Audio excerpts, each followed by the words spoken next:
Nous allons commencer par le cycle Méton. Vérane, c'est à toi. Alors, le cratère Méton. Méton d'Athènes est un astronome qui vécut dans la seconde moitié du 5e siècle avant Jésus-Christ. Il appliqua en 432 avant Jésus-Christ le fameux cycle métonique, qui a pour base une somme de 235 lunaisons, ou alors 6940 jours, ce qui équivaut à 19 années solaires de 365 jours 25. Alors ce cratère a été nommé par un astronome italien qui s'appelle Riccioli en 1651. Il fait à peu près 123 km de diamètre. Aristote. Merci Vérane. On va passer Aristote. sur Aristote et Eudoxe.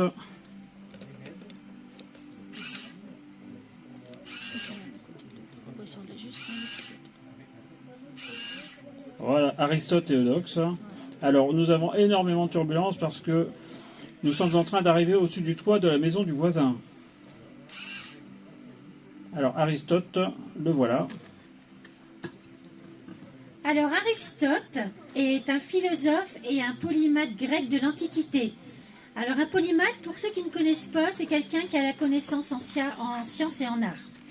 Il est avec Platon, dont il a été le disciple à l'Académie, l'un des penseurs les plus influents que le monde occidental ait connu. Ce cratère a également été nommé en 1651 par l'astronome Riccioli. Alors au niveau de ses dimensions, il a un diamètre de 88 km et une profondeur de 3700 mètres. Merci Vérane. Nous passons à Eudoxe qui est juste à côté.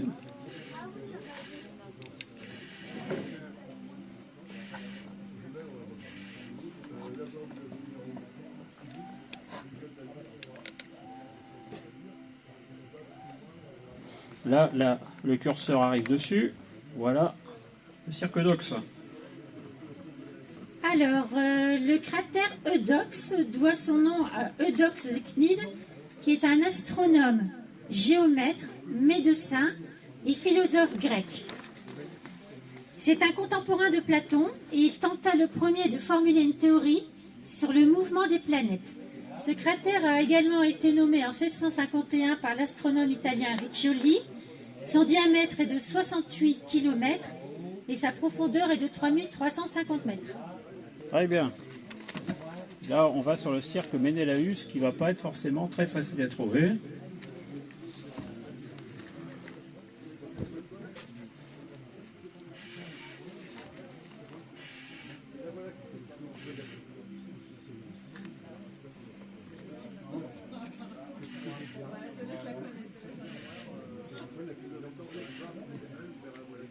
Là, ça doit être celui-là.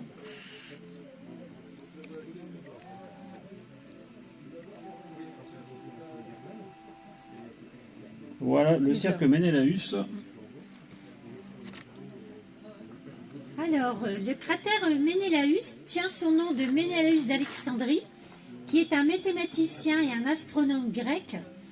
Par analogie avec la propriété qu'ont les droites dans le plan de déterminer le plus court chemin entre deux points, il a introduit la notion de géodésique sur la sphère.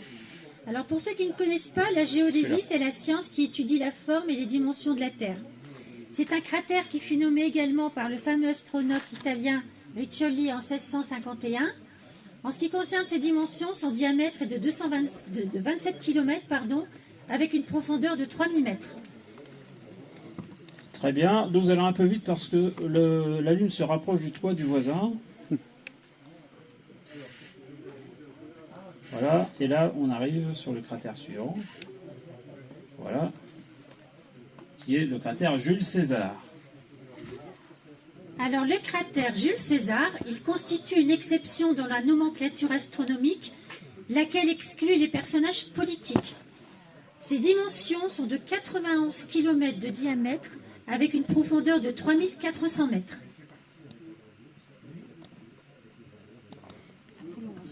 Voilà. Ensuite, nous allons passer sur le site d'Apollo 11.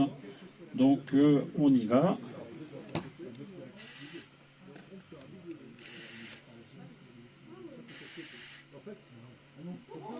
Donc on a deux petits cratères ici.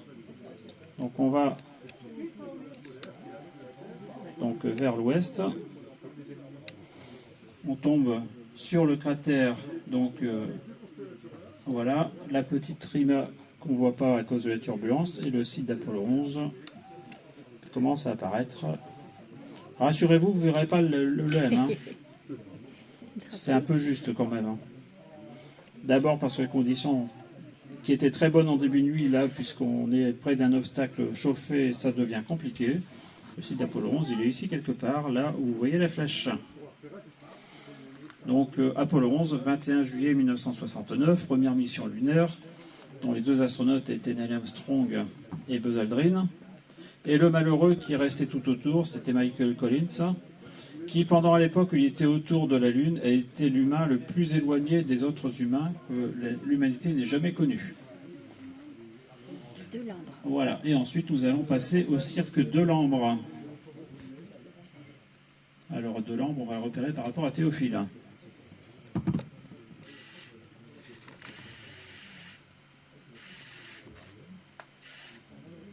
Alors on a Théophile ici, donc Delambre qui est à peu près à sa hauteur, c'est ce cratère. Alors il y a une espèce de petite virgule à côté, c'est tout bon, le voilà.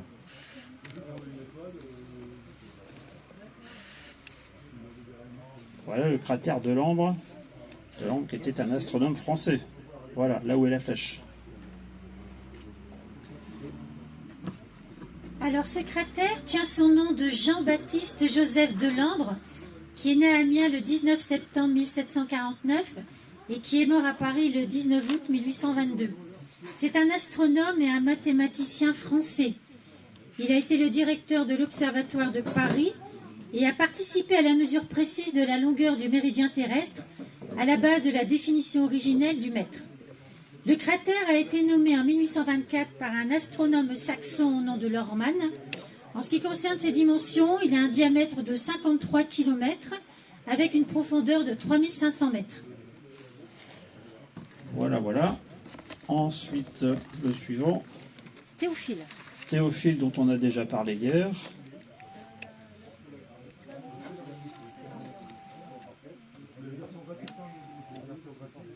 Voilà, Théophile.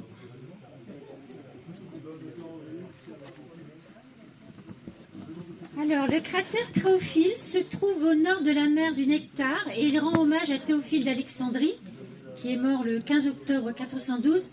Il fut l'évêque d'Alexandrie en Égypte de 384 à 412. Comme il jouissait d'un grand pouvoir en Égypte, il se fit connaître par des méthodes extrêmement violentes et fort peu scrupuleuses. Il est l'auteur d'une table pascale basée sur le cycle lunaire métonique de 19 ans.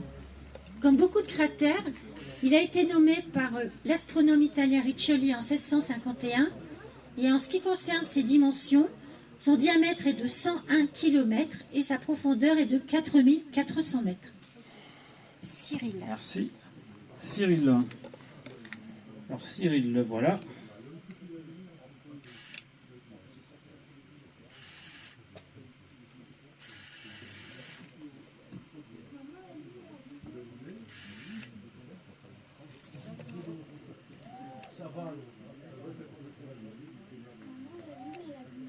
Le voilà. C'est bien celui du milieu. Hein. Regarde, c'est Ouais, celui-là. c'est celui-là. Ouais, c'est celui-là. Voilà. Ouais. Alors, le cratère Cyril tient son nom de Cyril d'Alexandrie, qui est né en 375 et qui est évêque d'Alexandrie en 412. Il meurt le 27 juin 444. Saint pour les orthodoxes, mais aussi pour les catholiques, il est aussi, depuis la proclamation du pape Léon XVII en 1882, père et docteur de l'Église catholique. Considérant les valeurs de l'époque contemporaine, il est aussi un personnage polémique au regard de ses actions à l'encontre des Juifs, et aussi pour son implication dans la tentative de meurtre d'Oreste, puis dans le meurtre d'Hypatie. Hypatie, c'était un philosophe néoplatonicien. Enfin, c'est une femme philosophe, astronome et mathématicienne grecque d'Alexandrie. Ça, c'était pour ceux qui ne connaissent pas. Le cratère est également nommé par le fameux astronome italien Riccioli en 1651 et il a un diamètre de 98 km. Catherine. Nous allons passer à Catherine. Par contre... Alors, Catherine. Catherine, c'est la seule sainte à avoir un nom sur la Lune, Catherine d'Alexandrie, qui est beaucoup plus connue sous le nom de Sainte Catherine. Alors c'est une vierge et martyre qui a vécu au début du IXe siècle. Elle est aussi l'une des 6 saintes grands martyrs de l'Église grecque orthodoxe. Ce cratère a été nommé par l'astronome italien Riccioli en 1651, et en ce qui concerne ses dimensions, le diamètre est de 101 km et la profondeur est de 3130 mètres. Très bien. Le suivant, Alors, le suivant, c'est Albufeida. Abulfeda. Alors, Abulfeda, c'est sur le côté. Voilà, c'est sur le côté entre Catherine et Cyril. Donc, Abulfeda, normalement, ça va être celui-là. Alors, Abulfeda.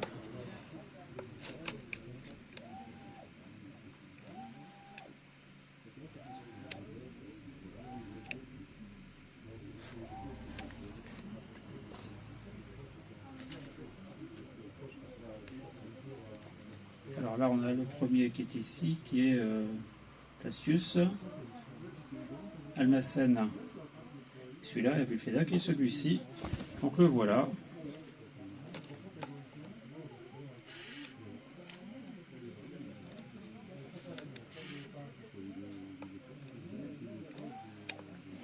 Alors Abulfeda, voilà.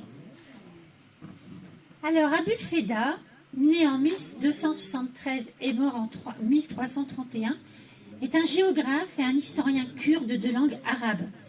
Il se distinguait à la fois comme un écrivain et comme un guerrier pendant les croisades. Après avoir participé à la lutte contre les croisés, il entra au service du sultan d'Égypte Kaloun et fut nommé par lui gouverneur puis prince d'Ama en Syrie. Il est surtout connu pour son ouvrage de géographie, localisation des pays, synthèse de la géographie littéraire et mathématique. Ce cratère a été nommé par l'astronome italien Riccioli en 1651. En ce qui concerne ses dimensions, il y a un diamètre de 63 km et une profondeur de 3110 mètres. Sacrobosco. Très bien, et nous allons ensuite sur Sacrobosco.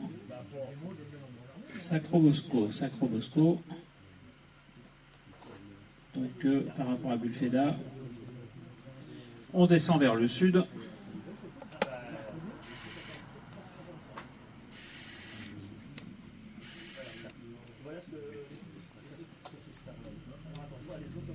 Voilà, Sacrobosco, c'est celui-ci.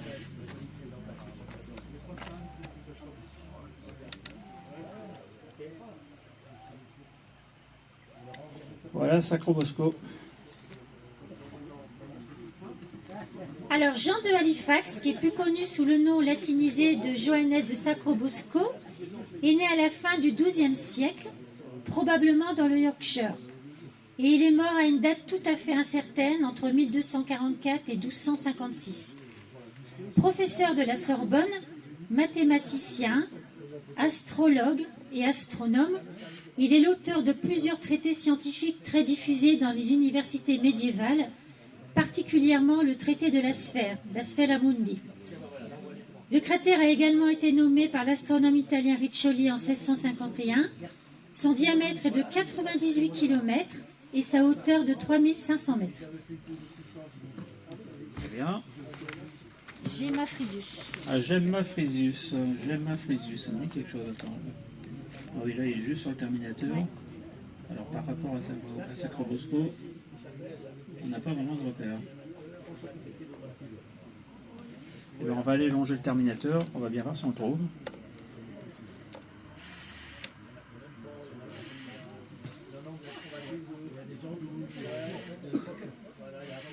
Voilà, là on a deux énormes ciels, donc là c'est celui-ci, donc c'est Sacrobosco.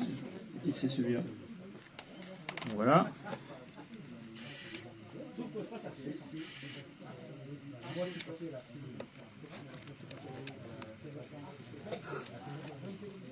Gemma Frisius, né Gem Reinertsohn, est cartographe et mathématicien né à Dokkum le 9 décembre 1508. Il est mort à Louvain le 25 mai 1555 à 46 ans. Sa première œuvre est une révision du livre de cosmographie de Peter Hypian. Le cratère a été nommé par un astronome italien, toujours le même, qui revient toujours, Riccioli en 1651, Il a un diamètre de 88 km avec une profondeur de 5200 mètres. Oui, ce qui est quand même l'un des cratères les plus profonds. Hein. Ça situe. Et ensuite, donc, Maurolicus, eh ben, c'est la grosse tache noire qu'on a vue tout à l'heure en dessous, qui est lui aussi sur le Terminateur. Le voilà. Le voilà, il y avait un truc, oui, il y avait deux cratères à côté, c'est bien celui-là, c'est tout à fait ça. Voilà. Alors, Franciscus Maurolicus est né à Messine le 16 septembre 1494. Il est mort à Messine le 21 ou le 22 juillet 1575, on n'est pas trop sûr. C'est un mathématicien, un astronome italien connu pour ses travaux et ses traductions d'auteurs anciens en géométrie, en optique, en conique, en mécanique, en musique et en astronomie. Il est l'auteur d'une Cosmographia en 1543 et d'une théorie du fonctionnement de l'œil. Cratère également nommé par l'astronome Riccioli en 1651, avec un diamètre de 114 km et une profondeur de 4700 mètres. Schomberger. Et on va donc sur le cratère Schomberger, on arrive très près du pôle sud de la Lune.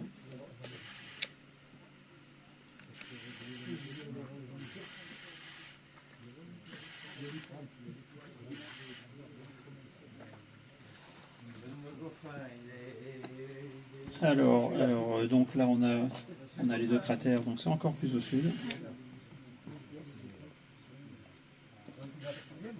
Alors, ça doit être celui-ci. Oui, c'est celui-là. Donc là, on est très près du limbe de la Lune, et c'est un cratère, donc on voit quasiment de profil.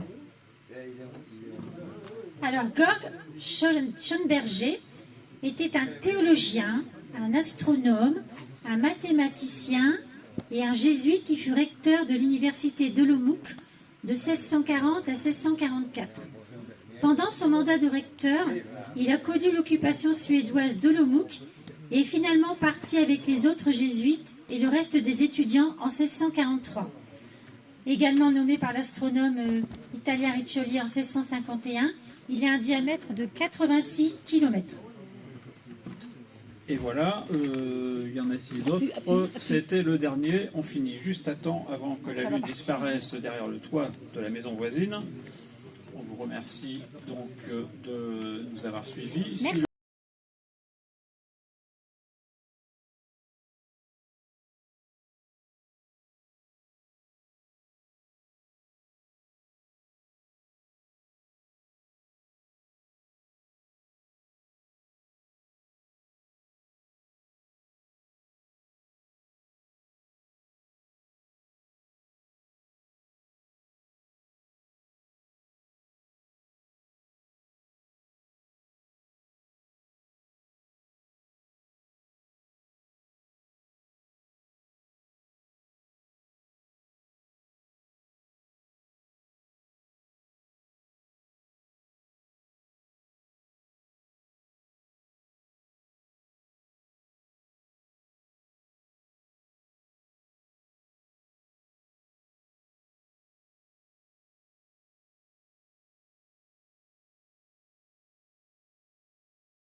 Donc on vous souhaite une bonne suite d'observations pour On the Moon Again.